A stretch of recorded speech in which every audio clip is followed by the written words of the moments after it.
Worldwide, we're looking at approximately 350 million people with diabetes. There's no question that we're in the midst of a diabetes epidemic.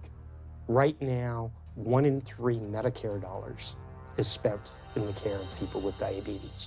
1 in 10 total healthcare dollars is spent on people with diabetes. There's no question that this is a major problem. What in particular is the correlation with the diet and diabetes? I'm not going to get into that. Into diet? No.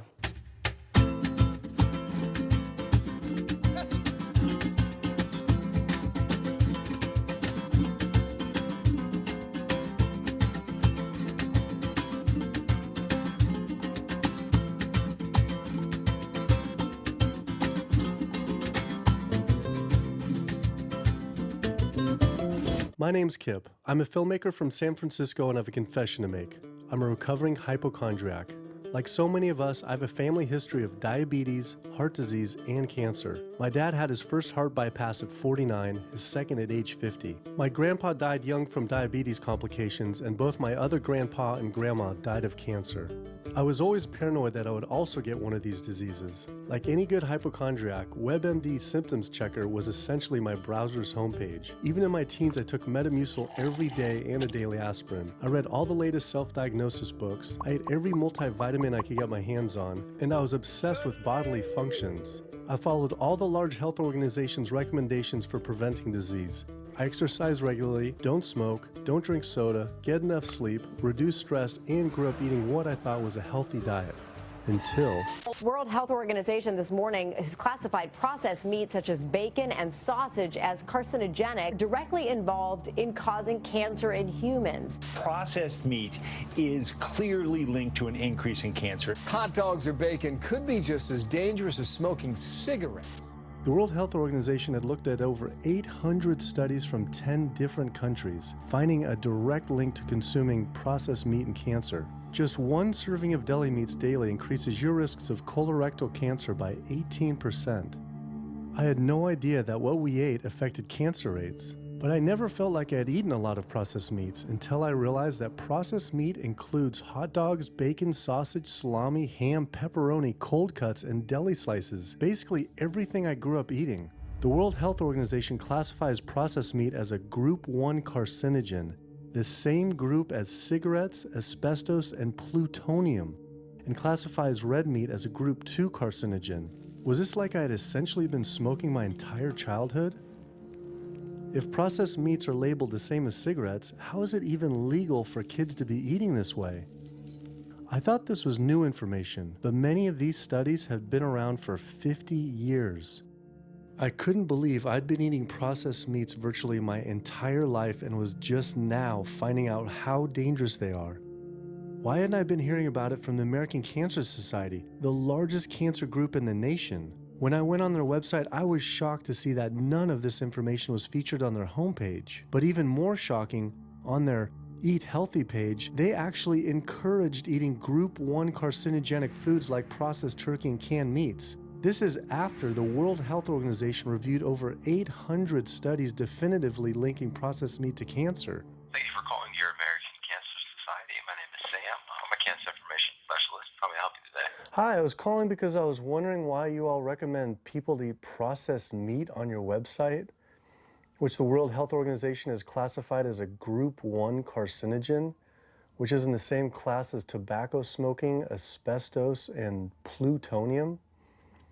This would be like a lung association having a how to roll your own cigarette section on their website. It's kind of the same thing.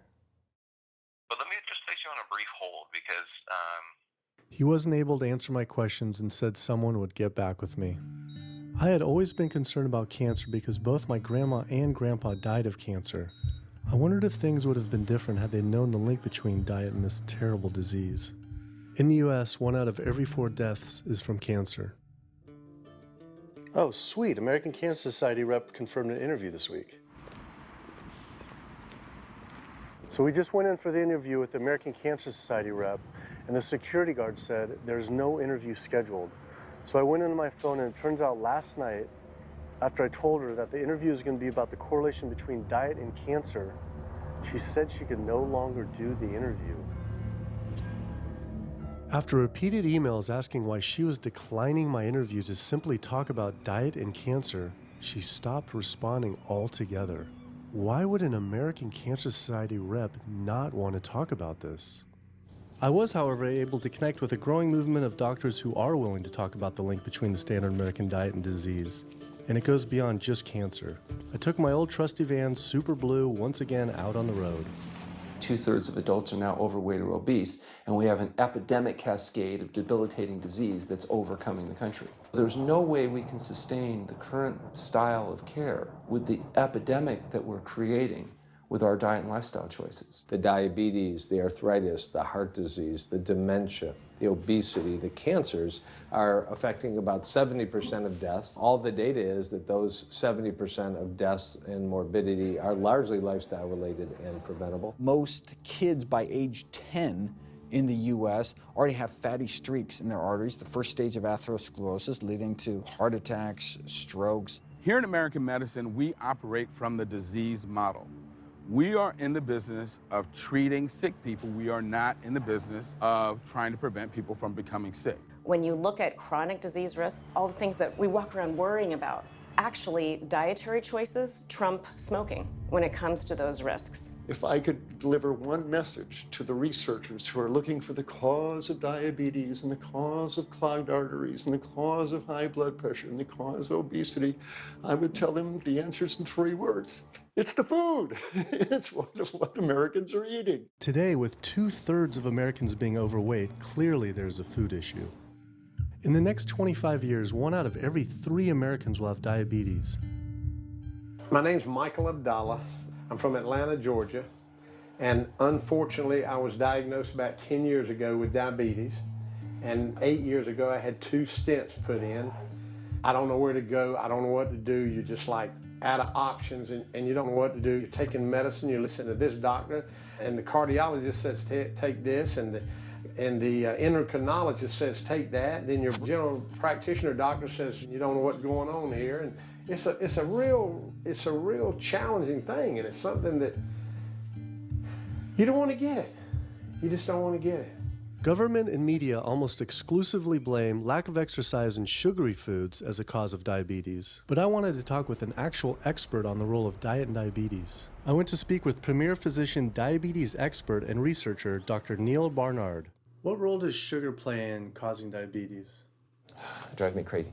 Diabetes is not and never was caused by eating a high carbohydrate diet, and it's not caused by eating sugar. The cause of diabetes is a diet that builds up the amount of fat into the blood. I'm talking about a typical meat-based, animal-based diet. You can look into the muscle cells of the human body and you find that they're building up tiny particles of fat that's causing insulin resistance. What that means is the sugar that is naturally from the foods that you're eating can't get into the cells where it belongs. It builds up in the blood, and that's diabetes.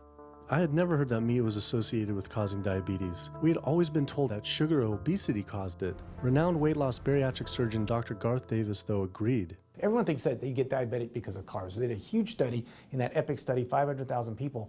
Carbs consumption was inversely related with diabetes. In other words, the more carbs someone ate, the less diabetes they had.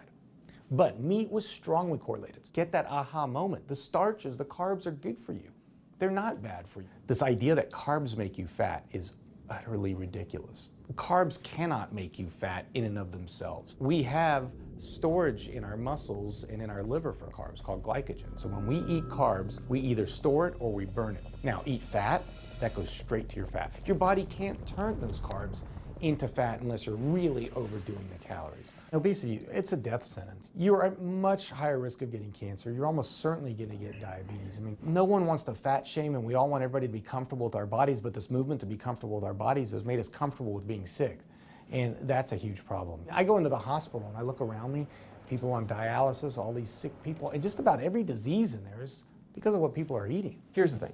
If I eat a sugary cookie, The sugar lures you in like the Trojan horse, but waiting inside that cookie is a huge load of butter or shortening, and that's what fattens you up, and that's the part that leads to the diabetes. It's the fatty foods, not really so much the sugar. It's not that sugar is good for you. There's no nutrients in it. It's excess calories. But when you eat sugar, you don't get inflammation right away. When you eat sugar, you're not getting plaques forming in your vessels. When you're eating sugar, your body's going to store most of it as glycogen or burn it as calories. And so this focus on sugar has taken all the focus off meat, dairy, eggs, pork, turkey, chicken. People need to understand, you know, if their child gets diabetes, you've just taken 19 years off their lifespan. We're talking life and death. I realized there was so much more about diet and disease that I hadn't ever learned. It felt as if this information had been practically withheld. Processed meat causes cancer. Sugar doesn't cause diabetes. I had doubt about the claims these doctors were making, so I did some searching on my own. Harvard researchers looked at 9 prospective studies finding that just one serving of processed meat per day increased risk of developing diabetes by 51%. The link between eating meat and developing diabetes became undeniable. But when I went on the leading diabetes organization's website, the American Diabetes Association, not only did they not have this information front and center, they were featuring recipes for red and processed meat. And on their recipes for healthy living, they had bacon-wrapped shrimp? What the hell? All right, send an email to American Diabetes Association, see if they'll get back to us. As destructive as diabetes is, it pales in comparison to heart disease. Over 17 million people die every year from cardiovascular disease. It is the leading cause of death around the world. Nearly 1 out of every 3 people will die from this disease. The amount of people who die from cardiovascular disease is the equivalent of 4 jumbo jets crashing every single hour, every single day, every single year. My name is Amy Resnick, and I'm from Swampscott, Massachusetts, a little bit north of Boston. And I recently went to my doctor for asthma because I had a very hard time breathing. And while there, she did some blood work, and one of the tests was C-reactive protein, and on a scale from there was a scale of 1 to 3, 1 being low for cardiac event, 3 being high for cardiac event, and my number was 10.82. What does that mean? That means I am on the road for a heart attack, and she said probably within the next 30 days. 30 days? 30 days, if I'm going the way I was going. I take this for my heart arrhythmia, take this for pain, oxycodone for pain, and lorazepam for stress, cyclobenzaprine for a muscle relaxer, also take Topamax and Prozac, and I also use a CPAP machine to help me breathe, and my asthma has been so bad this past year, I use it during the day as well to get some air. I am tired when I wake up, I'm tired during the day, I take a nap, I'm still tired, I can't breathe, and I know I need to make a change for my health, or else I'm not going to be here for my family. When we speak of heart disease, I would say the role of alcohol is pretty small. The role of sugar is very small too. Smoking is big, but the good news is that most people have quit or never did smoke. The problem with animal-based diet, its contribution to heart disease is huge and it is pervasive. All this expensive imaging, procedures, bypasses, medication, none of which has one solitary single thing to do with the causation of the illness. So you die of a completely benign foodborne illness that never had its causation treated. When we eat these kind of dead meat bacteria toxins, within minutes, you get this burst of inflammation within your system such that you basically paralyze your arteries. You get this stiffening of the arteries, their inability to relax normally in half. So it's not like decades down the road eating unhealthy, there'll be some damage. No, we're talking damage right then and there within minutes of it going into our mouth. Many people are given the diagnosis of Alzheimer's disease when it's not true Alzheimer's at all. The vast majority of people suffer dementia due to their tiny blood vessels in their brain clogging up up and their nerve cells being shortchanged of oxygenated blood. And guess where that blood vessel dementia comes from? Those little tiny arteries are clogging up from that steady stream of fat, cholesterol, etc. It's really quite clear from the standpoint of cancer and the standpoint of cardiovascular disease that animal protein plays an enormous role. Is chicken better? It's a question of whether you want to be shot or hung. The flesh food that I would eliminate from the American diet would be poultry, would be turkey and chicken. A brilliant advertising campaign has convinced people that, oh, it's white meat, it's healthier. The leading source of sodium in the American diet for adult is chicken. It can be labeled all natural chicken, but be injected with this salt water, I think up to 800 milligrams of sodium. Heterocyclic amines are clear-cut carcinogens, and they can form in any kind of meat as it's heated, as it's cooked. But by far the biggest source is chicken. We sent researchers into fast food and family restaurants. Not only were there carcinogens in every single restaurant, but we found them in every single chicken sample that we took. If somebody brings their family in and they're buying a bucket of chicken, nobody tells them that there are carcinogens. If you're selling carcinogens to people, you've got to warn them that they're in there. But the American Cancer Society encourages people to switch from red and processed meat to chicken. Why would the American Cancer Society tell people to switch from eating one carcinogenic food to another when a Harvard University study showed that men with prostate cancer who eat large amounts of chicken increase their risk of the disease progressing 4 times? The #1 dietary source in America of cholesterol is chicken because of the volume of chicken. You know, chicken's become grilled chicken and organic chicken. It's machismo, but it has nearly as much cholesterol per gram as red beef. So just on sheer volume, it's the #1 source. Yeah, eggs being close behind. I'd never really thought about eggs much. I just thought of them as a standard part of a healthy diet. But then I found a study suggesting that eating just 1 egg a day can be as bad as smoking 5 cigarettes per day for life expectancy. The yolk of a hen's egg is the most concentrated glom of saturated fat and cholesterol. It is made to run a baby chicken for 21 days with no outside energy. It is pure fat and cholesterol.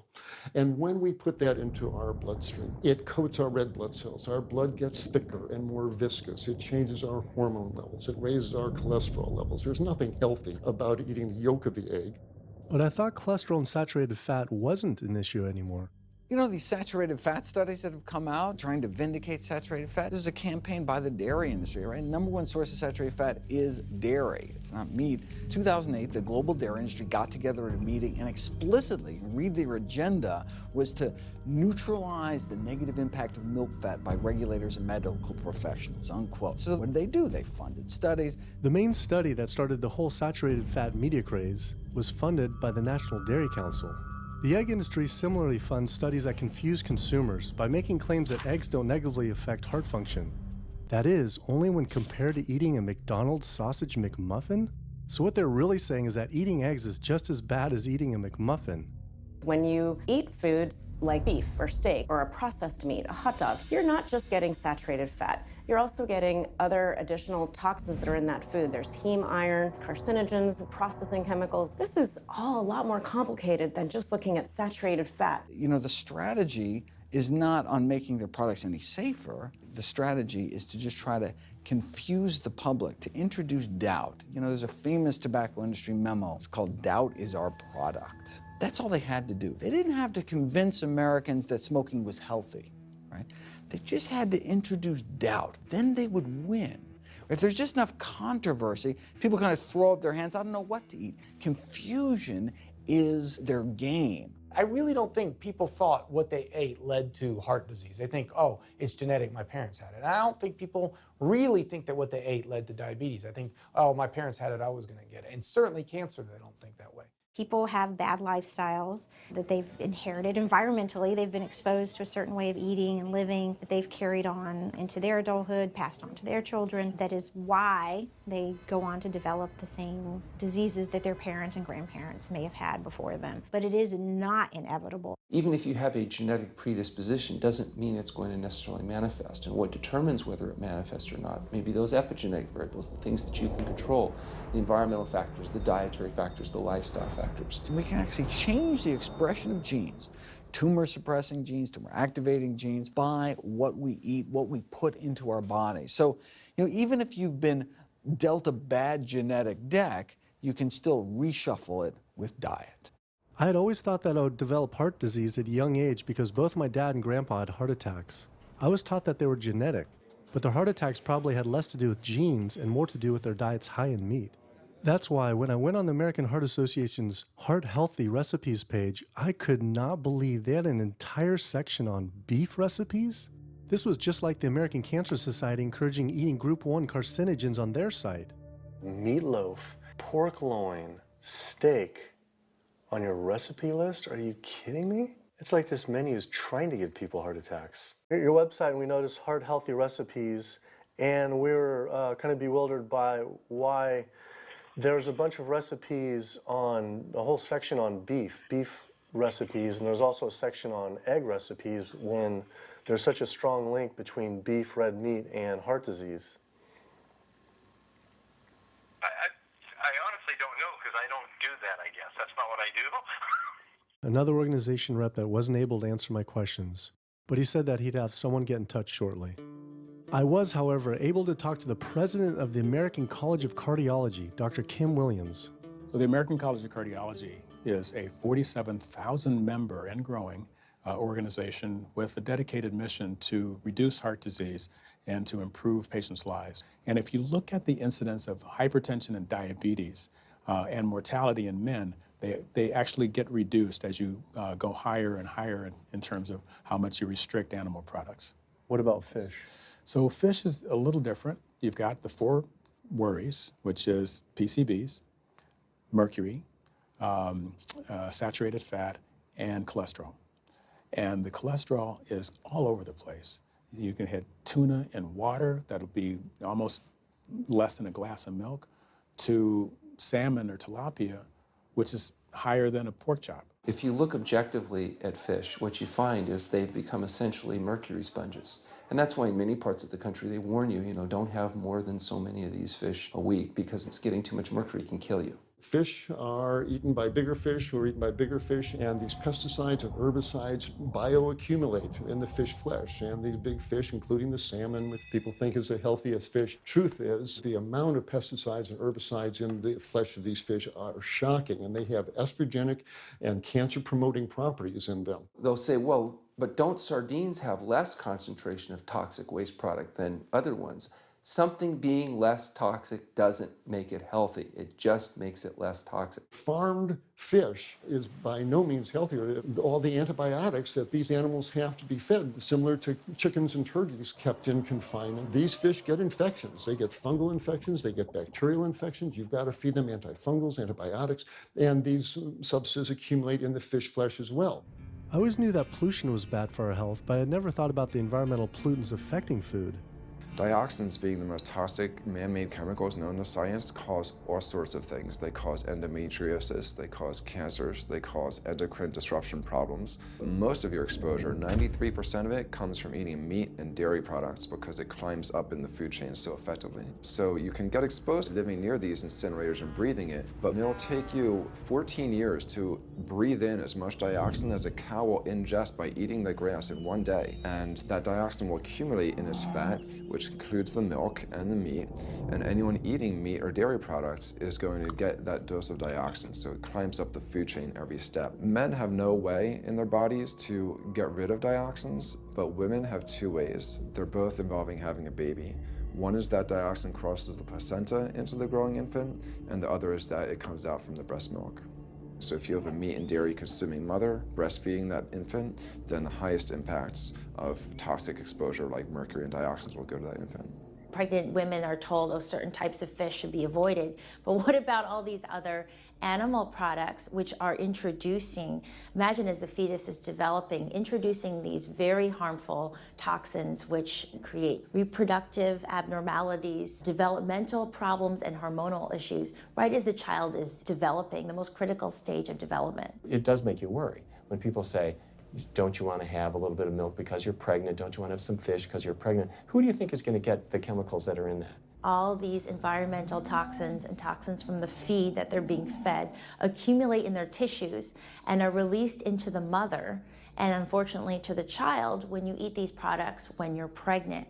So this includes antibiotics, hormones, steroids in animal feed. Commercial animals are largely fed GMO corn and soy, which are very laden in pesticides.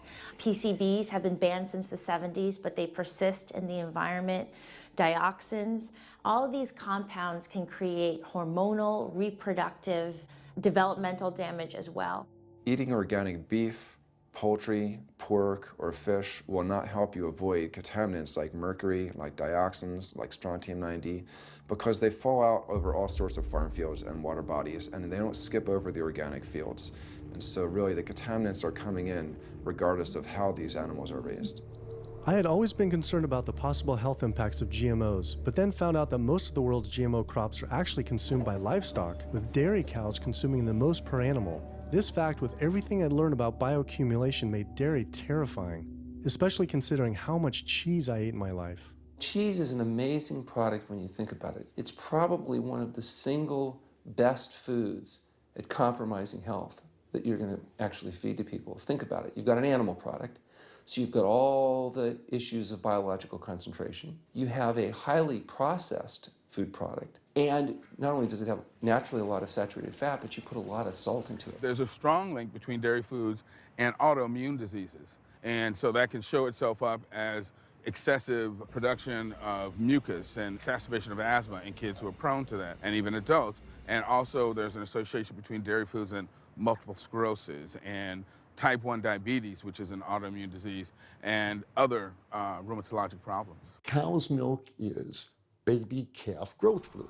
That's what the stuff is. There's absolutely no child or human on earth who actually needs the milk of a cow any more than they need the milk of a giraffe or a mouse. Most people in the world are lactose intolerant. I mean, that's the normal state of affairs. Why would your body create this enzyme to digest lactose after weaning, after infancy? It doesn't make any sense. 73% of African Americans are lactose intolerant, 95% of Asians, roughly 70% of Native Americans, and about 53% of Hispanic Americans are lactose intolerant. Our government is encouraging Americans of color to eat foods that it knows is going to make them ill. Ultimately, what that boils down to is the government is telling me as an African American to eat food that's going to make me ill for no health benefit so that it will benefit dairy farmers. That's a form of institutionalized racism.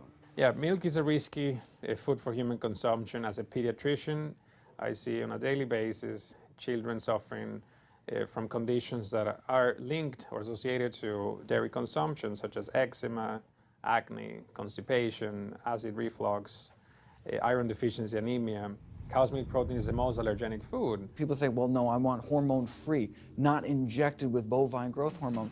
But milk is this hormonal fluid, so it's just packed with sex hormones and natural sex steroid hormones like estrogen, progesterone. In fact, doesn't matter if it's conventional milk, doesn't matter if it's organic milk. Milk without hormones, that's an oxymoron. Organic dairy has just as much saturated fat and cholesterol and galactose and all the things that you don't want as conventional dairy. Dairy products in general have a lot of other products associated with it, not the least of which is pus. I mean, they actually have laws limiting how much pus you can actually have in a milk and still sell it. I believe it's like 750,000 pus cells per cc. Because, I mean, you wouldn't want too much pus, and it'd be like pure pus. People might object. In fact, you could think of cheese as kind of coagulated cow pus, if you would. But I was always told that we need milk for strong bones. I'm Jane Chapman, and not too long ago, finally got some x-rays of the hips and back. Severe bilateral osteoarthritis of the hips. And actually, I'm scheduled for 2 hip replacements. That's bone on bone. It's the grinding of the joints. My stability is scary. I hold on to the walls if I'm at home. I've been told to use a walker. I'm only 61. This is not how you're supposed to live when you're this old. I have a really hard time believing that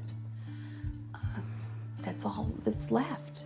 Researchers have studied bone development in kids and whether they get stress fractures and that kind of thing. And the kids who drink the most milk have 0 protection. Milk does not build strong bones. Harvard researchers have looked at a large group of older women. Over an 18-year period, the milk drinkers had 0 protection from fractures. So this old notion that somehow milk is going to build strong bones or protect your bones later in life, it's a myth.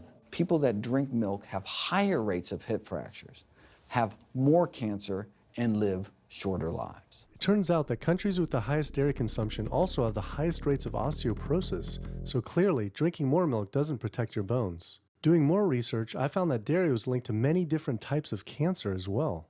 Just like many of us, I thought that the majority of cancer was due to genes, but only 5 to 10% of cancer is actually genetic. Any cancer is caused by a DNA mutation, but that's not enough. So that can cause that first cancer cell, but one cancer cell never killed anyone. 2 cancer cells never killed anyone. But 1 billion cancer cells, now we're running into problems. So we need to reduce the growth factors in our body, like IGF-1. Insulin-like growth factor 1 is this cancer-promoting growth hormone involved in every stage of cancer cell growth and spread and metastases. Any animal protein boosts the level of IGF-1. Dairy products increases your risk for various forms of cancer, especially those related to your hormones. So breast cancer, prostate cancer, ovarian cancer. So this is not a product, even in its most pure state, you want to be consuming because it does come with risk. I found out that dairy can increase a man's chance of getting prostate cancer by 34%. And for women who've had breast cancer, just 1 serving of whole dairy a day can increase their chance of dying from the disease 49%, and dying from anything 64%. Why weren't breast cancer sites like Susan G. Komen warning everyone about this?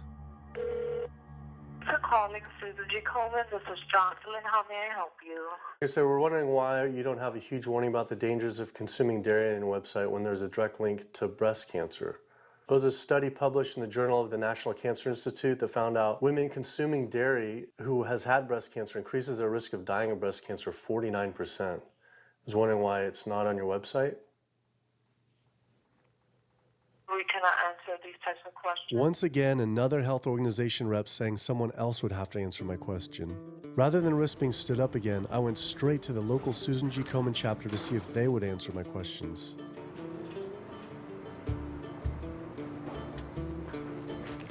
They didn't want to answer my questions in person either, and told us to stop filming, but promised they would connect me to the national office directly. Susan G. Komen's Pink Ribbon campaign had done a lot to raise awareness for breast cancer, although it was confusing to see pink ribbons on dairy yogurt containers. Breast cancer can be prevented with a healthy diet and lifestyle, but we're not. We're talking about pink ribbons and putting all the money into research for the cure. I, for one, know that I would want my daughter, my mother, me, I want to focus on not getting to that point, and that's where I would like to see more energy and effort put. I had been a hardcore cheeseaholic virtually my entire life, despite the risks, but like so many others, I seem to have been addicted to it.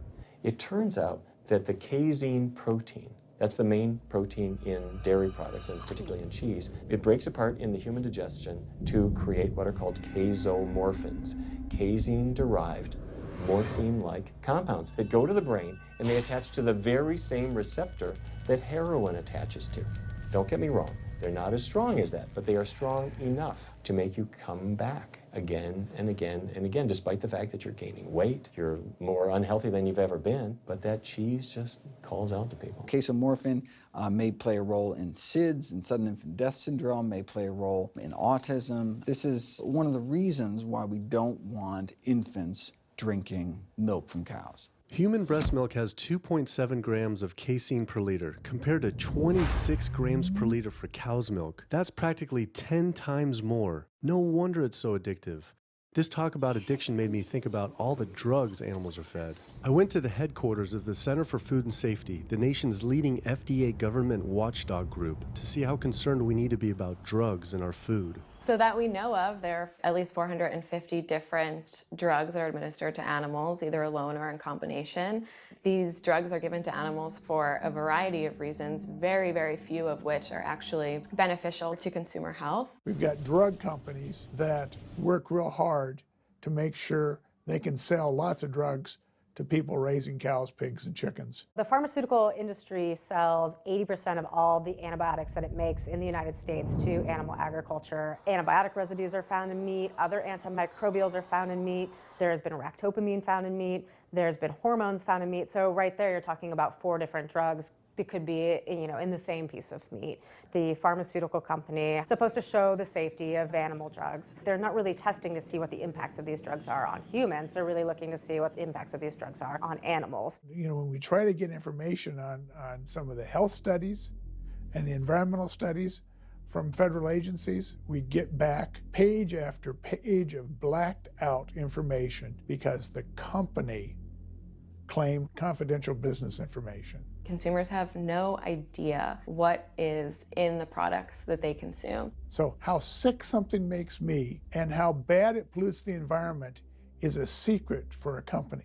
In the animal agriculture industry, as in the tobacco industry, these companies really have a vested interest in making sure that the public doesn't have information about their effects and what risks are really posed to consuming them. You have this system where animals are living in their own waste. They're living next to animals that are sick or even dead, and they're stuck in cages with these animals. The bacteria tends to spread, so that the pathogens that are being created in these filthy conditions are breeding resistance to antibiotics, and the public are becoming exposed to those. We already have people dying from salmonella and other things that you eat. We're having about 3,000 people die every year in the United States. That's more than the number of people that were killed in 9/11 in the Twin Towers in New York.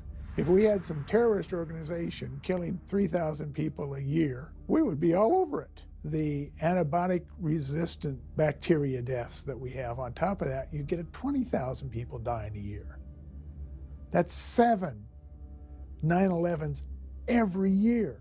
Can you imagine if that many people were being killed by some terrorist group in the United States every year? We would find them. You know, the World Health Organization has said we're nearing a post-antibiotic era in medicine. You'll be at risk in minor surgeries to have a fatal infection. You'll be at risk going to the dentist if you have a tooth extracted. Or it'll be like Civil War medicine. You get an infection in your leg and you cut your leg off. So you have this very dangerous situation. By crowding these animals in, they become a perfect engine for generating a new flu virus that can come out into the community. If you lived near a swine spray field, not even the CAFO, but the waste disposal field, you were 3 times more likely to have a MRSA infection. You can't see how it impacts the average person's life in Duplin County, North Carolina, and not be a little upset about it. From an environmental standpoint, from a community standpoint, from all other aspects, North Carolina, we're in a state of emergency. We've already had bouts of swine flu, or H1N1 as they prefer to refer to it. That particular swine flu incident was originated on a farm here in North Carolina. There's approximately the same number of hogs in North Carolina as there are people. Between 8 to 10 times the amount of feces is produced by a hog, an adult hog, as compared to an adult human. 10 million pigs in North Carolina produce the waste equal to 100 million humans. This is the equivalent of the entire U.S. Eastern Seaboard flushing their toilets into North Carolina, but there's no waste treatment. The pigs' waste falls through slats in the floors of the sheds they are forced to live in. It is then pumped into giant waste pits, which leach into rivers and streams, and is pumped out unfiltered onto fields, further polluting the environment and neighboring health. When you go back and you look at where these hog facilities are located, there's a disproportionate number of them that are located near communities of color, low-income communities. It is definitely a human rights issue. My sister, she have asthma, and you know, her brother, he have asthma. He's 3, and we don't know what she might have. I have asthma, I have sinus, I have sarcoidosis, that's the bacteria, and I have a pacemaker, which is 6 sinus syndrome. But you know, mostly everybody in this neighborhood got asthma or either cancer. My neighbor there died from cancer probably just last year.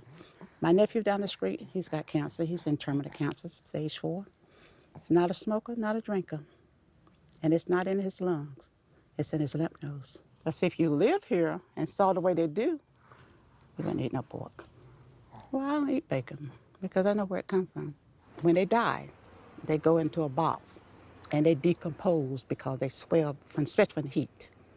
A truck come and pick them up, take them to the processing plant in Rose Hill, round them up into feed, and feed it back to the hogs. If I come out this door, if he's spraying there, it's gonna come in my face.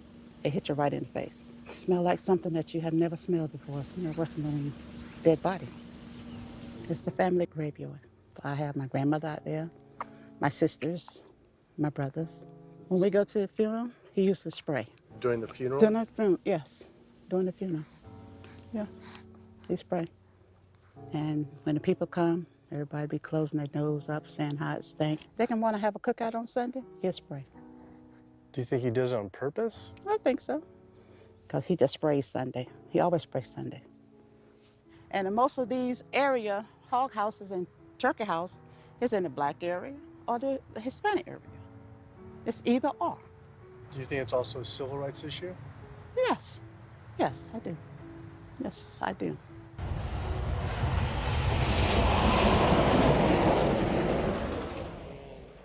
There have been times in the past that I have gotten ready on the Sunday, gotten ready to go to church and come out, and the smell was so strong that I had to go back and regroup because it got in my clothes and I just couldn't go to church smelling like hogs, you know. I just couldn't do it. So I don't think the government cares.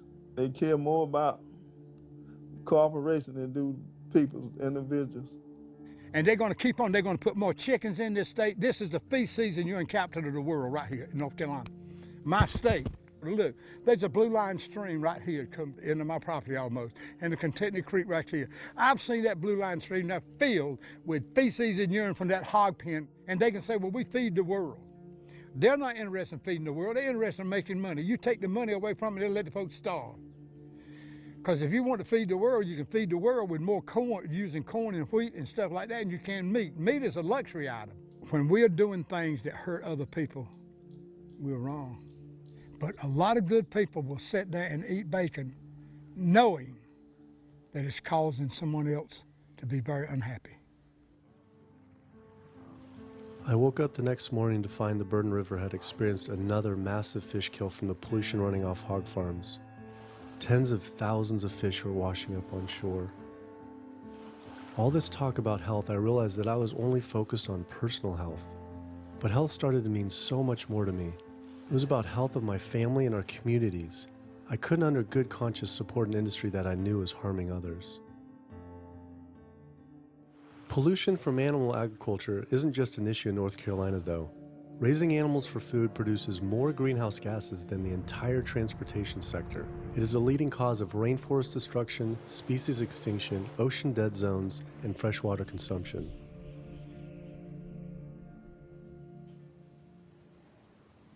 American Diabetes Association actually finally got back, and they agreed to an interview. Preparing for the American Diabetes Association interview, I took a look at their diabetes diet and meal plan recommendations, and they were loaded with foods associated with causing diabetes.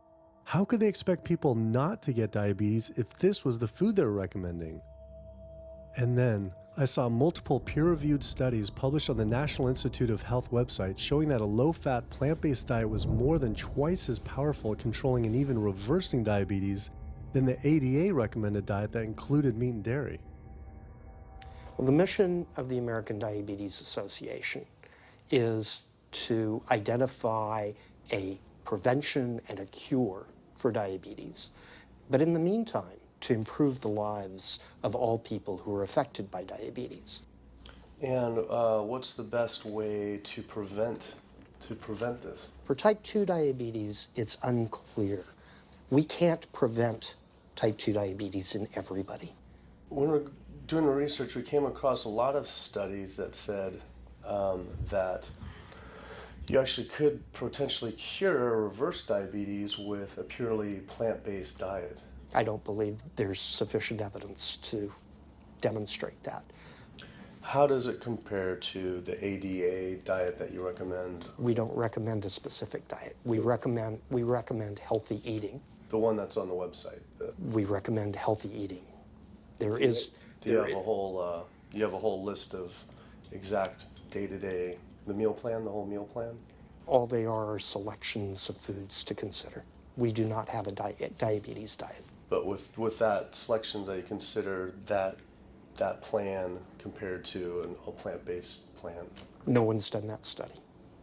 We found actually some studies, that a 74-week study found that low-fat vegan diet versus the ADA plan in type 2. I think we're done here. I'm not gonna get into an argument about. Oh no, I was just wondering the studies of if this is true or if it shows that. Any diet works.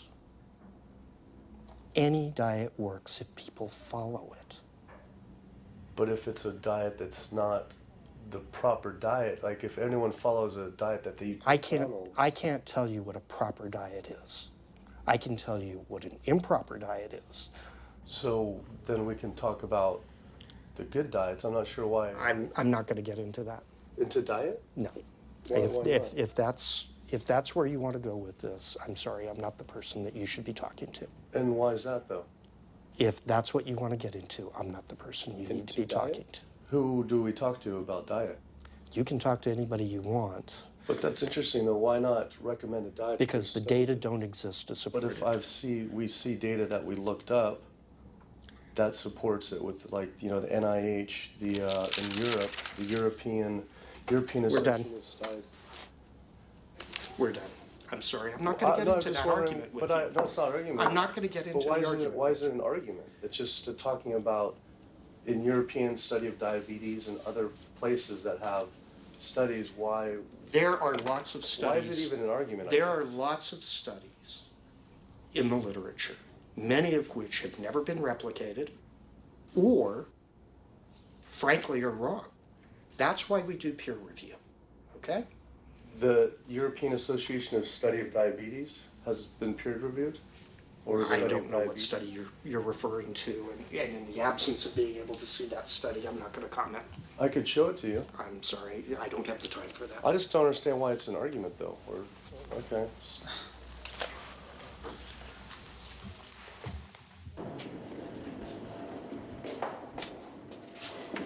That was interesting. What he wanted to talk about was people living longer with diabetes. But once you mention eliminating diabetes or prevention, oh, whoa, now you cross the line. Prevention and cure, whoa, let's not go there. Not only did Dr. Ratner, the chief medical officer of the American Diabetes Association, not want to talk about diet, but the fact that he had such an emotional reaction to my question made it feel I was digging into something that he didn't want uncovered. I had always thought there was no prevention for type 1 diabetes, but then I did research and came across countless studies referencing the link between exposure to dairy at a young age and type 1 diabetes. I mean, this is a food made for baby cows. Cow milk protein gets into the bloodstream, and the body says, hey, this isn't supposed to be in the bloodstream. It makes antibodies to the cow milk protein, which then attack the pancreas and destroy the pancreas. How is this possible that ADA wouldn't have this forefront on their website? Why wouldn't they be warning all parents about this, even if there were only a slight chance? Why were they recommending people to actually eat these foods linked to diabetes? It seemed all of the large health organizations were encouraging people to eat the very foods linked to the diseases they're supposed to be fighting against. American Heart Association promoting beef, American Cancer Society promoting processed meat, pink ribbons on dairy products, and bacon-wrapped shrimp on American Diabetes Association. And then it all came together. What if?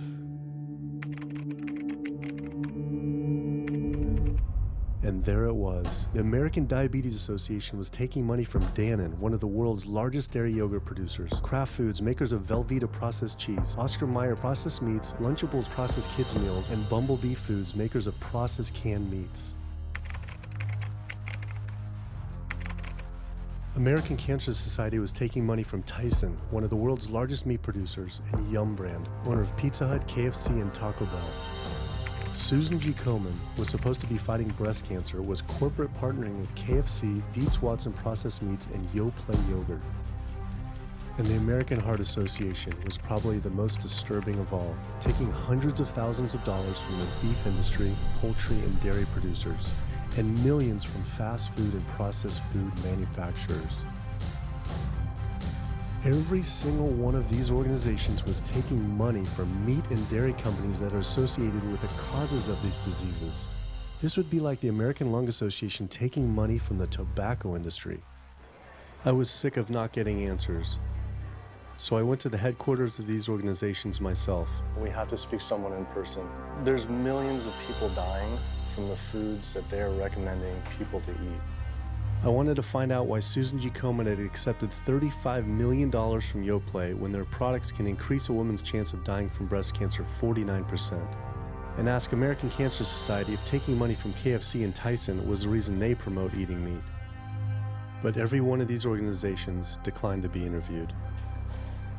What's really sad is that we cannot trust information from these leading health organizations like the American Heart Association, the American Diabetes Association, because they are taking money from the very industries who are causing the problems that they're supposed to be helping to prevent. So that makes the truth something that you are not going to be hearing, as far as nutrition goes, from these organizations. Well, that would be the end of their funding, that would be the end of their jobs, that would be lawsuits, they would bring the entire catastrophe down upon their heads, and they would essentially disappear as organizations. This one time I got invited to a charity fundraiser for the American Diabetes Association, and I showed up, and they had a whole buffet, and it was all just animal products. I remember like a big thing of barbecue chicken.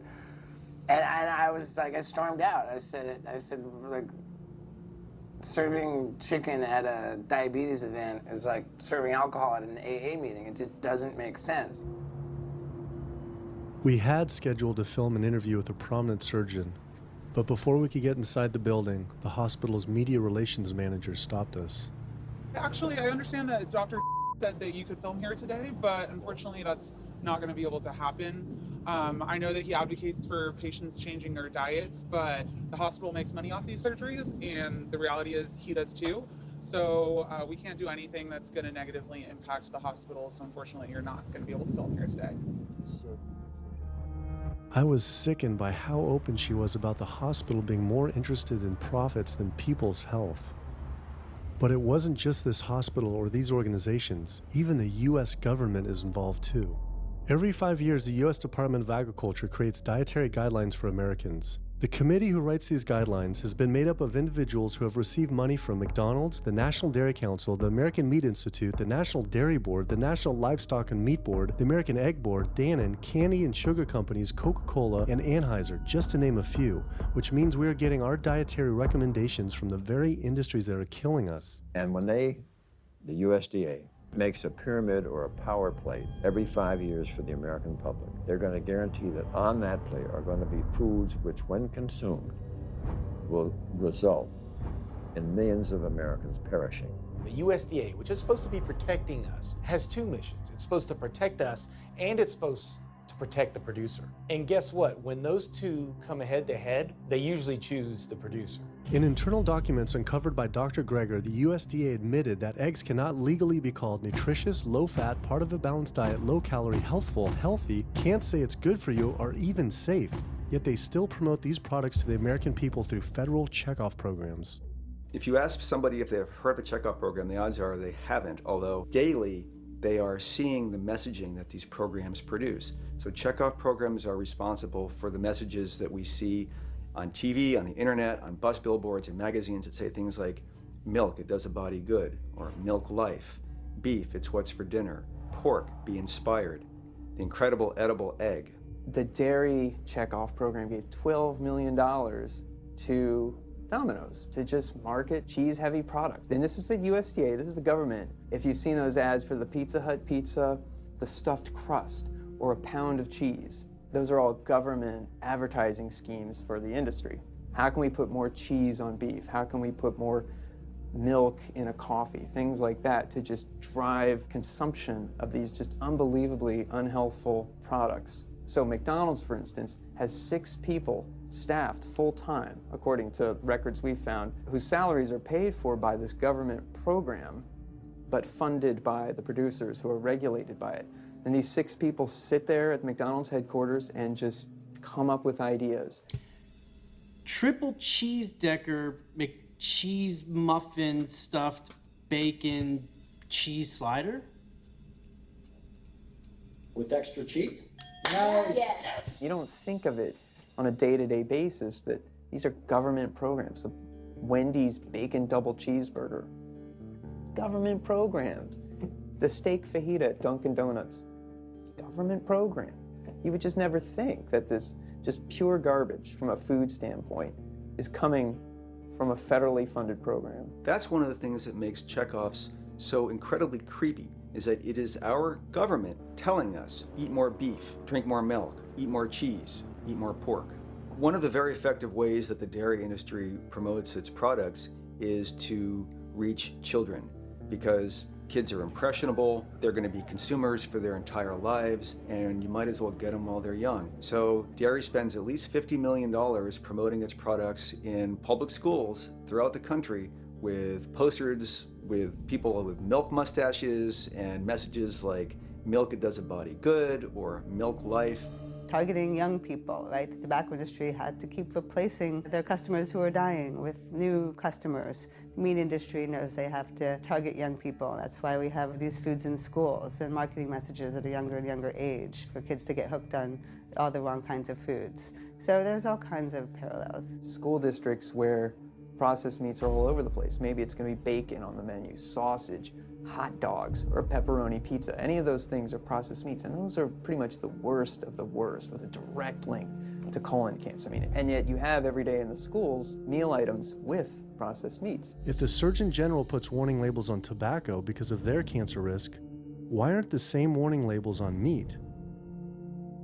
Based on the publicly available data, we know they spend at least $557 million promoting their goods through checkoff programs. We know that they spend at least $138 million lobbying Congress. We expect that they spend a good deal more than that in figures that simply aren't publicly disclosed. The industry's lobbying power is so strong that they can create laws and push through legislation that doesn't benefit Americans in any way, such as ag-gag laws that criminalize whistleblowing or photographing abuses by this industry. Activists in the U.S. can be charged as terrorists for disrupting the profits of any business that uses animals under the Animal Enterprise Terrorism Act, to the even more ridiculous ones like cheeseburger laws. A cheeseburger law is a law that says a plaintiff cannot recover against a manufacturer, distributor, or retailer on the theory that the food made the plaintiff obese or caused an obesity-related disease. Cheeseburger laws are a direct response to a problem that the tobacco industry has had. Big Tobacco has paid $400 billion to state Medicaid programs. Cheeseburger laws proponents say, we don't want to see the same kind of thing happen to the meat and dairy industries. The fact that these laws are based on a model template called the Common Sense Consumption Act is actually ironic, because what they're saying is, you, the consumer, should have the common sense to know that our food is bad for you. I've often typified the meat industry to people who maybe don't understand its power and reach, as it's got all the money of big tobacco and big pharma, and it has the personality of the National Rifle Association. So any little thing that comes up, man, they beat it to death. Robert Martin wasn't exaggerating. When the profits of the egg industry were threatened by egg alternative company Hampton Creek Foods, extremely disturbing emails were uncovered by Ryan Shapiro and Jeffrey Light. We uncovered documents demonstrating the American Egg Board considers Hampton Creek, quote, a crisis and major threat to the future of the American egg industry. The American Egg Board considers a successful egg replacer company to be such a threat that they joke on their government email addresses about murdering the CEO. In internal government emails with the heads of the egg industry, they suggest having the CEO of Hampton Creek, Josh Tetrick, murdered, including a menacing email from the executive director of the American Egg Board.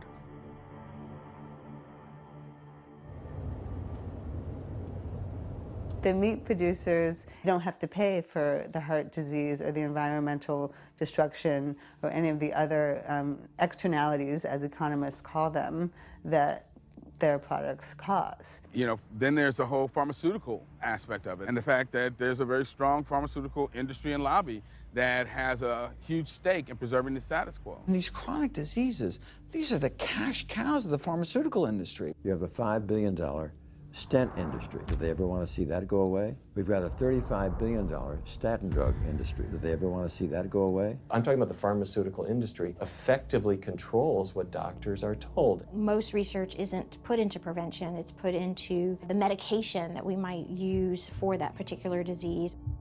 I'm on 2 different high blood pressure medicines, 6 asthma type medicines, even after 4 years of shots. And then another medicine to help take care of side effects from some of those medicines. I'm on high-level antidepressants, a couple of different pain meds for my back and hips. I'm taking about 16 drugs, not counting the insulin in the morning. I take insulin in the morning, insulin at night, you know, 32 to 34 units of insulin. Lantus to be exact.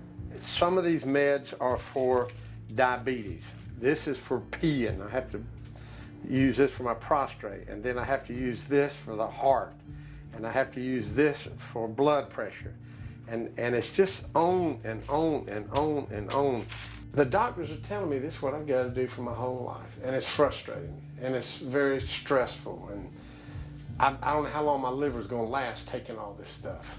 Under conventional medical treatment, whether it be for autoimmune disease, or even conditions like high blood pressure or diabetes, you're told that you have to take drugs, and not just for a week or a month or a year. You're told you have to take drugs forever. You're guaranteed that if you follow your doctor's advice, you'll be sick forever. You'll never get well. That's the guarantee.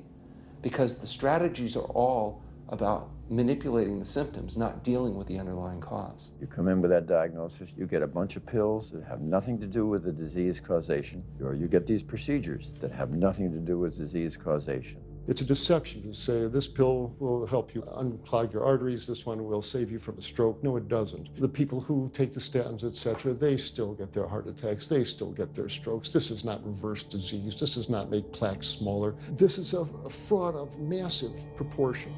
In the US, treating chronic disease such as heart disease, cancer, and diabetes is a $1.5 trillion industry. That's the GDP equivalent of the 10th richest country in the world.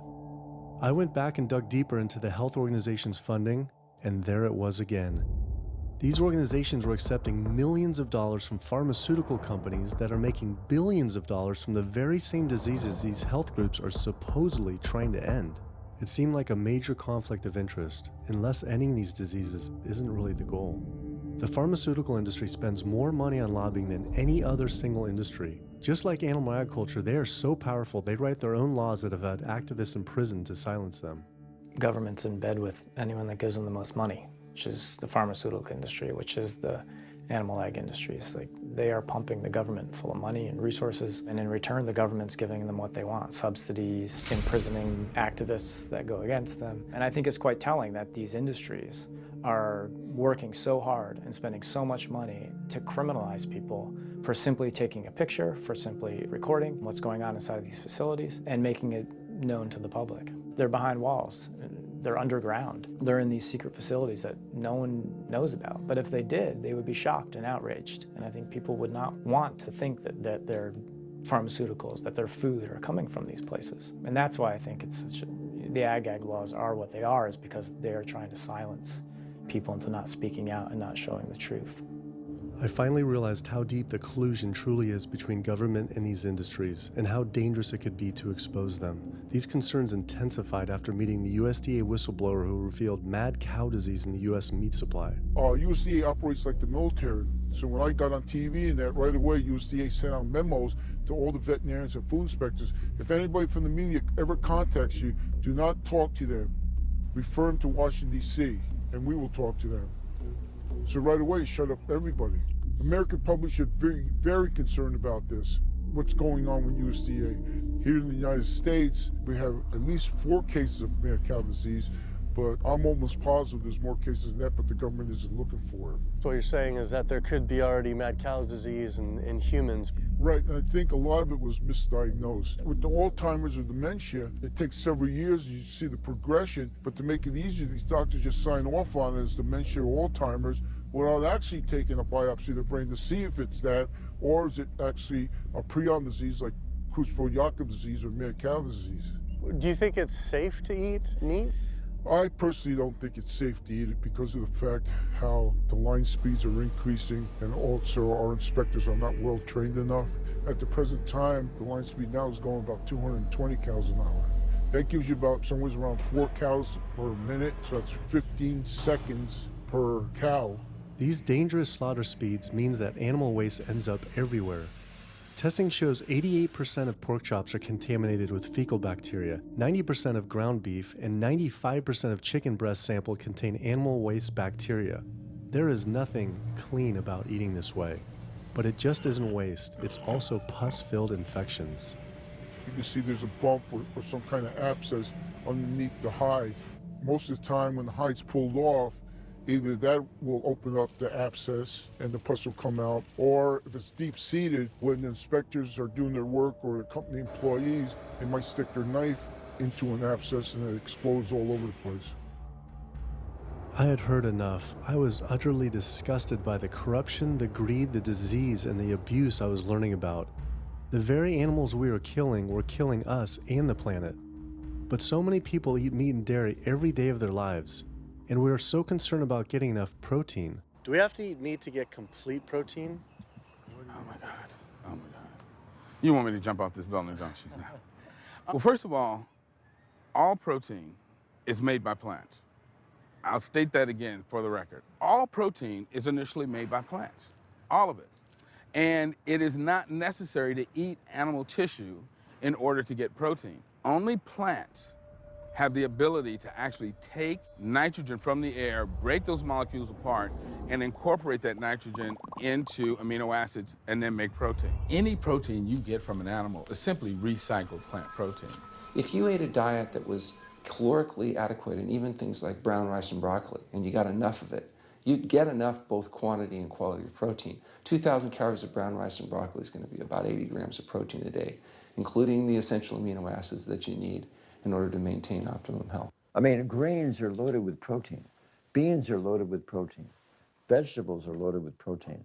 You really want to get your protein from plants because plant proteins have a much more beneficial effect on our physiology. The funny thing about protein is most Americans get about twice the amount they need. Most Americans get less than half the amount of fiber they need. But the conversation tends to always be about protein. So in my mind, it's just this magical marketing campaign that protein has taken on over the decades. The question is not where do you get your protein, it's where do you get your fiber? I have never in my professional career seen a protein deficiency. I've never seen someone come in eating normal amounts of calories and they're protein deficient. You just don't see that. So human milk has the lowest protein content ever in any species ever tested. I mean, that's the fluid that's been designed by evolution over millions of years. And so it's like the perfect food for human babies, right? Perfect food, lowest protein content any other mammal. And so it gives a sense of kind of the protein requirements for food. Anything. So then rat milk, ape milk, donkey milk, any milk has ever been tested. And you hear this a lot in bodybuilders. They're like, well, I need, chicken, or I need fish to be, to be strong, to build muscle tissue. That is utter nonsense. The largest, strongest terrestrial animals on the planet are all herbivores. The biggest, strongest animals are all herbivores. When we bring in people and they're on meaty diets and we transition them to a plant-based diet, we always track what they're eating. Their vitamin intake goes up. Their nutrition overall goes up, dramatically better. And these same people might worry in advance, will I get the nutrition that I need on a plant-based diet? The fact is, you're not getting the nutrition you need on a meat-based diet, and you're going to get dramatically better nutrition on a plant-based diet. For an average-sized guy like myself, I need about 56 grams of protein a day. That's optimum. Probably I really need 30 to 40 grams a day. Diets that are really high in these protein create diabetes, create heart disease, create cancer, create the diseases that I'm treating on a daily basis. But this is the opposite of what all the high-protein diet fads say. The food you eat determines the bacteria that live in your gut. While you eat animal flesh every day, you are summoning up bacteria that eat carnitine. And those bacteria will turn that carnitine into a molecule called trimethylamine. Your liver then turns that into trimethylamine oxide. That's a molecule from hell. That molecule drives cholesterol into the artery walls. And the people who are consuming this flesh-based diet are contributing to plaque building up. They may lose weight on this diet, and that's good. But what's happening inside your arteries, paleo friends? What's happening is that plaque is building up, and these are the folks who drop dead at the gym at 39. Boy, he was lean and he looked really good. But where is that cholesterol going? It's going into your artery walls. So I believe these paleo folks are setting themselves up for an epidemic of clogged arteries, colon cancers, autoimmune diseases. This is not a healthy diet. We are not carnivorous apes. Humans' closest living relatives are chimps, who get 97% of their calories from plants and the remaining 3% mostly from insects. Comparing the anatomy of true omnivores like bears, who eat both meat and plants, to frugivores like primates, who eat almost exclusively plants, the differences are pretty clear. Frugivore teeth have flat molars for chewing plants, where omnivore teeth are serrated for stabbing and tearing flesh. Frugivore jaws can move forward and back and side to side. Omnivore jaws cannot. Omnivores have much stronger stomach acid for digesting meat compared to less acidic stomach acid of frugivores. The intestines of frugivores is 9 times their body length compared to 3 times for omnivores. This is because meat will putrefy in the gut unless it is moved through quickly. If humans were indeed true omnivores, we would need to change our physiology and appearance quite a lot. But we fit every requirement of a frugivore. We may behave like omnivores, but anatomically, we're frugivores. Human beings, unlike bears and raccoons, and to some extent dogs, don't have that mixed anatomy and physiology that you see in the true omnivores, and thus we are not true omnivores. In humans, the canines have become really small and rounded and actually function like accessory incisors. They're utterly useless for ripping and tearing anything other than an envelope. So the idea that the mere presence of the canine somehow means that we're supposed to eat meat is silly. He was right. I always thought my canines were for meat, but what kind of animal could I actually kill and eat raw with these tiny teeth? The thought alone was disgusting. I mean, everybody loves a smoothie made with fruit and even some vegetables, but if you think about putting a fish or a piece of beef in a blender and grinding it up, the thought is absolutely repulsive. All these diseases I had learned about were from eating a diet our body wasn't designed for.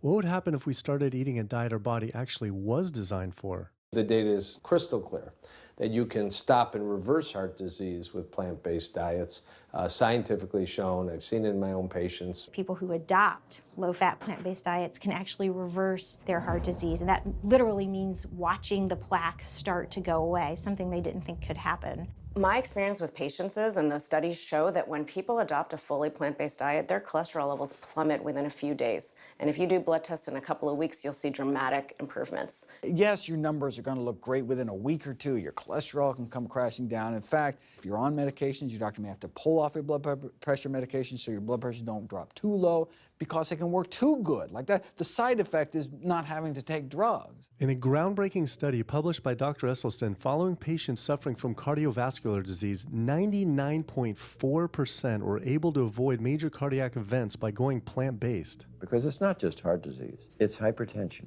it's diabetes, it's strokes, it's heart attacks, it's several of the autoimmune diseases, lupus, asthma, GERD, osteoporosis. I mean, there's a multitude of diseases, even rheumatoid arthritis. It can be so dramatic. When you see these poor souls with just absolutely crippled with rheumatoid arthritis go plant-based, then they come off their medication. I wanted to follow up with Jane Chapman, who had been suffering from severe osteoarthritis, and I could not believe what I saw after only a few weeks of fasting and changing her diet. So those are so amazing. See, like this only a few weeks later. I know. From going from the walker, needing wheelchair assistance at the airport, to strolling down the street, enjoying the fresh air, the sunshine. 2 weeks. It's all it took, 2 weeks to get off all the meds and start to feel the inflammation just kind of drain out of the body, where the movement was much easier. Just a lot of healing occurred very, very rapidly just by doing the right things for your body. When you're treating diseases with drugs, you know, there's one drug you take for cholesterol, a different class of drugs you take for high blood pressure, different class of drugs you take for diabetes. But with diet, a plant-based diet affects all these diseases, one diet to kind of rule them all. The impacts of eating this way go far beyond ourselves. By getting rid of heart disease alone, we would save up to $48 trillion in the USA, 3 times the US GDP. Conditions like high blood pressure, you don't have to take the drugs the rest of your life and be sick forever. What you can do is live in such a way that it gives the body a chance to heal itself. We took 174 consecutive patients with high blood pressure, and 174 people were able to lower their blood pressure enough to eliminate the need for medication. For inflammatory bowel disease like Crohn's, the best remission rates ever achieved through plant-based diet. MS, multiple sclerosis, the best results ever achieved compared to any medical, surgical, any kind of intervention was a plant-based diet. You can see that with every sequential reduction in animal products, people live longer, they have less heart disease, they have less cancer, they have less diabetes. You can actually take human cancer cells, put them in a petri dish, and you can drip the blood of those eating vegan, get about 72% suppression in human prostate cancer cell growth in vitro. They wanted to try this again with women and breast cancer. So they said, let's see what a plant-based diet can do. After just 2 weeks, their bodies cleaned up. You drop their blood on the same carpet of cancer cells. You can clear off the whole plate. This is after just 2 weeks eating healthy, which raises the question, what kind of blood do we want in our bodies? My background is in industrial and systems engineering, and that was my career path for a long time until I got thyroid cancer, and everything changed from there. I decided that I wanted to try alternative methods and treatments rather than have surgery and have my thyroid removed, which meant I'd be on medication forever, and I didn't want that. I just started reading how a plant-based diet can heal the body, and it has worked for so many people. So I immediately just switched to a completely whole food plant-based diet. After a year, the cancer was completely gone, and my thyroid had shrunk to normal size, and I was completely free of that. This was tough to believe. Couldn't this all just be from eating healthier though, like no sugar? Turns out Dr. Walter Kempner from Duke University back in the 1940s was reversing some of our worst killer diseases with diet alone. And the diet he was using was not only strictly plant-based, but it was made up of white rice, fruit, and table sugar. And he was reversing diabetes, he was reversing malignant hypertension, reversing heart disease, the diabetic complications, reversing diabetic blindness. So these people basically had death sentences, went to him, and were given basically sugar, this horrible diet, but it was strictly plant-based. If this information had been around since the 1940s, why don't all doctors know this? We're not taught about the power of food in medical school. No one is taught that the changes that we make with our diet are probably the single most powerful thing we can do to determine our destiny. It trumps our genetics. Why isn't your doctor telling this? Odds are your doctor never learned any of this. In fact, there was even a bill introduced just mandating physicians get 7 hours nutrition training every couple of years, just to kind of stay on top of it. And who came out against that? The California Medical Association. Even the family physicians, the surgeons, all the mainstream medical groups came out opposed. It's 7 hours, that's a lot, even if it's over 1 4-year period. So they're not just kind of neutral, but they're actually actively opposing nutrition education. Ironically, when patients come to doctors with questions, they assume that the doctor knows something about nutrition, and so it's kind of a double whammy that doctors haven't been taught much about nutrition. Why don't we hear about this from dietitians when nutrition is their entire specialty? Turns out the American Nutrition and Dietetics Association puts out nutrition fact sheets written by the industries themselves. The industries pay $20,000 per fact sheet and explicitly take part in writing them. So you can learn about eggs from the egg industry, and you can learn about lamb from the lamb industry. This would be like learning about the benefits of smoking from the tobacco industry. When people are eating meat, I think of it as a bit like smoking. It's sort of Russian roulette. You may not get diabetes, but your chances of getting diabetes, about 1 in 3. You may not get cancer, but your chances, if you're a man, about 1 in 2. A woman, 1 in 3. Your chances of gaining weight, 2 out of 3. It's not all diet, but most of it is. The best thing that you can do to make sure that you empty all those bullets out of the chamber and you're not taking risks with your health is to get the animal products out of your diet and eat healthy foods. I came to True North to help me with my asthma and to lose a little weight, and it's amazing. Just in 2 weeks of changing my diet, don't have to take any asthma medication, no antidepressants, no pain medication, no heart medication, nothing, no medications at all. And it's just incredible. I was taking Oxy and Advil, and I was taking 800 milligrams of Motrin 3 times a day just to get through the day because I was in so much pain. And now, nothing. Wow. Nothing at all. 2 weeks. 2 weeks, So 14 days. All that medication, you're completely off. Completely off everything. It's just been so frustrating to me because I went to so many different doctors for help, and I tried so many different medications to help me with my asthma, and nothing helped, and I was stuck on the couch for the last 10 months, unable to breathe. And now in 2 weeks' time, 14 days, I'm off my medication, and I can breathe, and I feel good, and I can walk. My life has changed, and it only took 2 weeks of a whole plant-based diet. That's incredible. Yeah. That is incredible. It really is. That's amazing. It really is. I feel so blessed and so good and just so happy to be doing this, and I'm hoping that I can be a role model for other people and not be pushy about it, because everyone's going to do it in their own time. But thank God my time is now. So. Thanks. Thanks.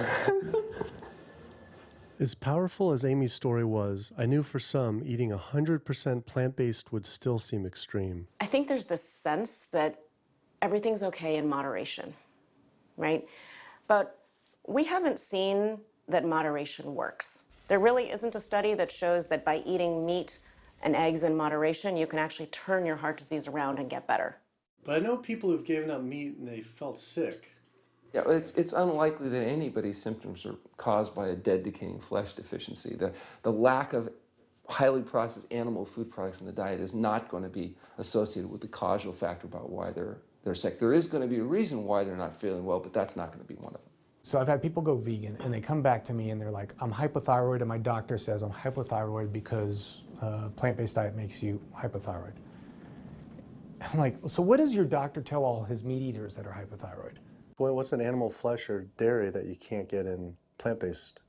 Cholesterol, heterocyclic amines, E. coli. You know, if you think about it, there is nothing in an animal-based diet that you can't get in healthier form somewhere else. The only other vitamin is vitamin B12. It's not made by plants, not made by animals either, made by little microbes that blanket the earth. So because the way we live in our sanitized world, unless you're eating bacteria-contaminated foods, we need to get a source of B12 from somewhere. And so the healthiest, cheapest, safest source is to get a vitamin B12 fortified food or vitamin B12 supplement, not to get it from meat and dairy. What about people who say they have to eat meat for their blood type or their genes?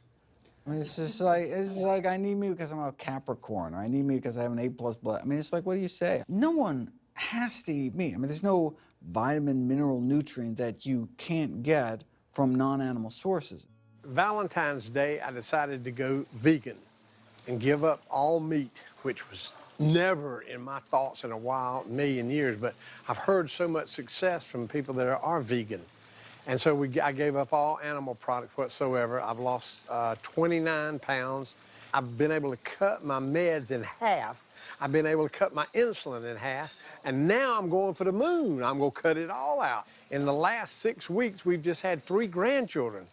And my ugly face is going to be around to see them graduate from high school and college. I'm going to be here. My mission is to let everybody know you do not have to suffer from diabetes and cancer and heart disease because someone in your family had it or because the doctors are telling you this is what's going to happen. You can take charge of your health and have a positive outcome just like I did.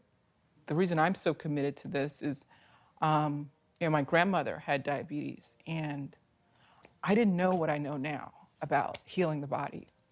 And if I did, I feel like she could have lived at least a few years longer. And so it's in her honor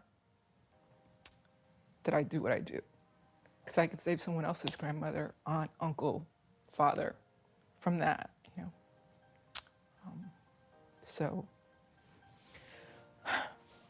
I'm excited about getting the message out there. There's a common belief that eating plant-based is expensive. Not at all. It can be done in a very inexpensive way where you buy foods that are in season and you shop in the bulk bins, and that saves a lot of money. You can eliminate a lot of your expenses on your grocery bill by not buying meat and dairy because those things are expensive. Our meal plan for a family of 4 is $25 per person in the family. 2064 is your total. 2064, whoa. That's for an entire week of food. Really? An exploding movement of elite athletes are utilizing vegan diets to heal injuries, speed recovery times, and enhance their performance. Before I was vegan, I was only bench pressing 315 like 5 times. Then after going vegan, I was doing 400, 425, 465, and I was like, oh my God, this is amazing. I'm vegan and I'm bench pressing 465 pounds. This is ridiculous. And as soon as I went vegan, tendonitis started disappearing. My strength in my right arm started coming back. High blood pressure was going down. You can't be strong and be dying on the inside. That's not strong. That's weak. That's really weak because yeah, you look big and strong on the outside. Yeah, big man. No, but your heart's crying for help on the inside. You're dying. I'm a professional parkour athlete, a two-time world freerunning champion, and more recently I got into Ninja Warrior, where I'm captain of Team Europe as we won USA versus the world. For something like Ninja Warrior and parkour specifically, you really need to have a good strength to body weight ratio. So I was carrying mass that I really didn't need. And when I went vegan, I lost 15, 20 pounds. I was more agile, I was more efficient, more stamina in my body. Just that extra bit of pop that I didn't have before, it just gave me that extra strength. So this is a very vibrant way to live. It can enhance you as an athlete. For me, 100% better athlete than I was before. It unlocked a whole new chapter of my training. The science is there, the health is there, the athletes are there proving that you don't need to eat dead animals to be strong, to be healthy. I started working out when I was 47 years old. All the muscles you see, I gained as vegan. I gained 15 pounds of muscles on my body, eating all plant-based vegan foods. All the aches and pains in my body, it just went away. Because I'm not ingesting so many inflaming foods, the acidic foods that animal products are. Gorillas, rhinos, and elephants, they all get their muscles and strength from eating plants. That's what I do. I travel all around the world for my surfing, and I've always been able to eat vegan. I feel like if you want something, you can make it happen. I just don't make any excuses. I would never not be vegan now that I know all the benefits and now that I know how it feels to be vegan. Every aspect of my life has been improved by adopting this lifestyle. I feel better, I perform better athletically, I sleep better, my energy with my kids is better, my focus at work is better, everything is better. My skin cleared up, kept myself trim for 9 years now doing this. All I can tell you is that I felt and I continue to feel better than I ever felt before.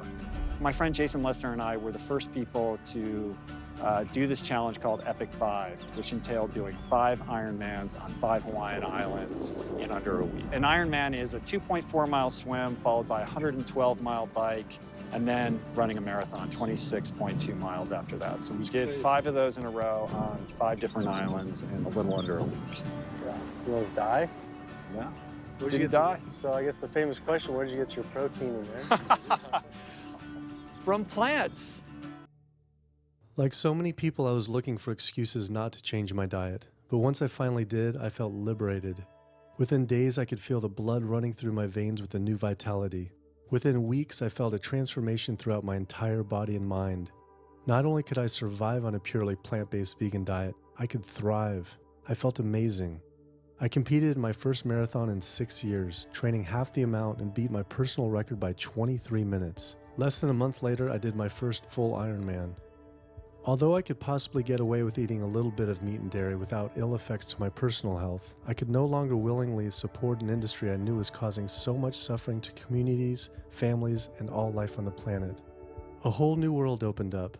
I felt whole again, connected to a greater sense of what true health is, and where true health doesn't end with me, but begins with us. If people adopted a plant-based diet, the changes we would see in our individual health, in our national health situation, and in this physical environmental world we live in would be so profound. I mean, today, you can say, I'm not going to eat that stuff anymore. It's one thing that I can do myself personally to make a difference. It will give you a greater sense of well-being and happiness when you know that, one, you're not destroying your health every time you sit down to eat, you're not promoting cruelty, and you're not damaging the earth. I don't want my gains to be at the detriment of the planet of other things. And yet, I'm not weaker, I'm stronger. That's the beauty of it. When you're altruistic, when you make choices for the greater good of others, it comes around, benefits me as well. It benefits us all. Studies show that we can not only survive, but we can thrive. I just feel this is a great way to live, not harming other beings, when we can be healthy and happier. I love it. It's a great life. I never thought that I could feel this good at this age, and I just want everybody to feel this way. I feel like a 20-year-old. I'm almost 50. Nothing tastes as good as healthy feels, basically. And so the choices that we make every single day, day in and day out, around our food, has the capacity to bring us true health and optimal wellness, not just individually, but collectively, as a species and for our planet. We're not going to live forever, but while we are alive, we can live well. And for me as a doctor, that's what I want to see. Where there's a will, there is a way. And I believe that.